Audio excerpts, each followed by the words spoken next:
একজন পাঠক, একজন বাঙালি পাঠক হিসেবে আমি গর্বিত বোধ করি যে কি অসামান্য বাংলার পাঠকদের এই বইয়ের প্রতি ভালোবাসা। একদম নিশ্চুপে দাঁড়িয়ে তারা এই লাইন দিয়ে প্রচণ্ড পরিশ্রম করে একটি বই নিয়ে হাসি মুখে বাড়ি ফিরেছেন গত 12 দিন ধরে। আপনাদের জন্যই বাংলা সাহিত্য বেঁচে থাকবে, বাংলা ভাষা বেঁচে থাকবে। আপনাদের সবাইকে ধন্যবাদ এবং শুভেচ্ছা জানিয়ে শেষ করছি। আপনাদের জন্যই কলকাতা বইমেলা এগিয়ে যাচ্ছে, এগিয়ে যাবে, কারণ একজন পাঠক তাকে 3 বার লাইন দিতে হচ্ছে। প্রথমে সেই স্টলে ঢোকার জন্য তিনি লাইন দিচ্ছেন, তারপরে বিল করার জন্য লাইন দিচ্ছেন, তারপরে লেখককে যদি দেখতে পাচ্ছেন লেখকের অটোগ্রাফ এবং সেলফির জন্য লাইন দিচ্ছেন।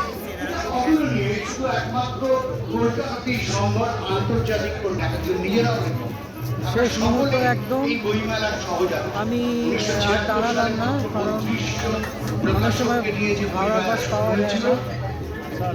আমার একটা পরিকল্পনা ছিল এবারে বইমেলায় সাইকেল নিয়ে আসার, কিন্তু দুটো সাইকেলই খারাপ, আর এই কদিনের মধ্যে দোকানে নিয়ে যাওয়ার সুযোগ বের করতে পারি, তো সেই ইচ্ছাটা এবারে পূরণ হয়নি।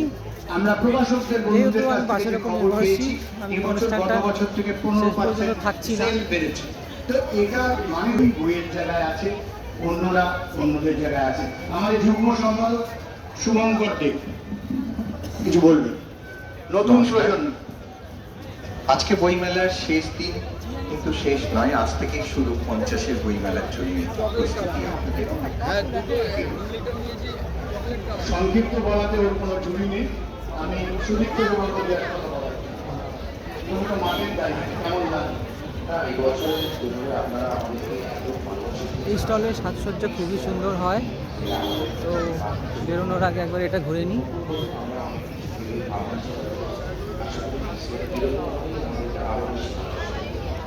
ধন্যবাদ।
নিশ্চয়ই আমি প্রফেসর দীপজ্যোতি মুখার্জি যার মাধ্যমে আমাদের আর্জেন্টিনা এবং আর্জেন্টিনা আপনারা জানেন যে এমন একটি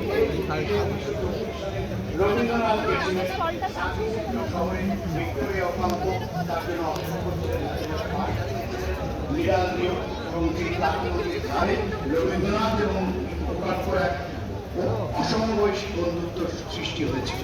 সেই আর্জেন্টিনা এবারে ফোকাস কি বলছেন প্রফেসর দীপজ্যোতি মুখার্জি? আর্জেন্টিনা এই ধর্মমেলার খেলার প্রতিনিধি হিসেবে বলতে পারি। আর্জেন্টিনার যারা রাষ্ট্রদূত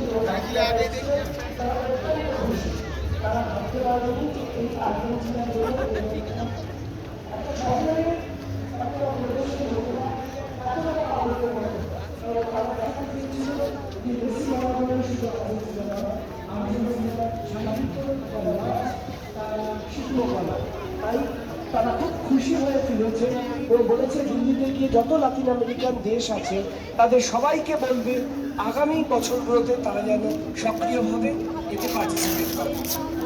ধন্যবাদ। আমি আপনাদেরকে আনন্দের খবর শেয়ার করতে চাই। আপনারা জানেন যে বছর প্রথম ইউক্রেন অংশগ্রহণ করেছেন এবং সেই ব্যাপারে আমাদের নতুন প্রজন্ম একটা ভূমিকাও ইউক্রেন আমাকে জানিয়েছে যে তারা সামনের বছর আরো অন্যান্য দেশ থেকে আনার এবং অদ্ভুত ব্যাপার যত দেশ তারা পাশাপাশি কলকাতা জায়গা